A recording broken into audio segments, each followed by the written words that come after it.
ದಾಳಿಕೋರರಿಗೆ, ಉಗ್ರಗಾಮಿಗಳಿಗೆ ಜಾತಿ, ಧರ್ಮ, ದೇಶ ಇದರ ಬಗ್ಗೆ ಯಾವುದರಲ್ಲೂ ನಂಬಿಕೆ ಇಲ್ಲ. ಇದು ಜಾತ್ಯತೀತವಾಗಿ, ಪಕ್ಷಾತೀತವಾಗಿ ಉಗ್ರಗಾಮಿ ಕೃತ್ಯಗಳನ್ನು ನಾವು ಅತ್ಯಂತ ಕಟುವಾಗಿ ಅದನ್ನು ಖಂಡಿಸಬೇಕು. ಅದನ್ನು ಖಂಡಿಸ್ತೇನೆ. ಅದರಲ್ಲಿ ಮೈಲ್ಡ್, ಮಾಡ್ರೇಟ್, ಸಿವಿಯರ್ ಅಂತೇನಿಲ್ಲ. ಟೆರರಿಸ್ಟ್.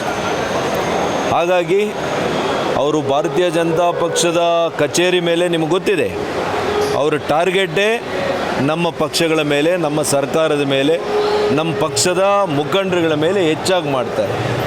ಯಾಕೆ ಅಂದರೆ ಇವತ್ತು ನಮ್ಮ ಪಕ್ಷ ಈ ದೇಶದ ಆಶಯವನ್ನು, ಈ ದೇಶದ ತತ್ವ ಸಿದ್ಧಾಂತ, ಸಂವಿಧಾನ, ನಮ್ಮ ಧರ್ಮವನ್ನು ಉಳಿಸುವಂಥ ಪ್ರಮುಖ ರಾಜಕೀಯ ಪಕ್ಷ ಆಗಿದೆ.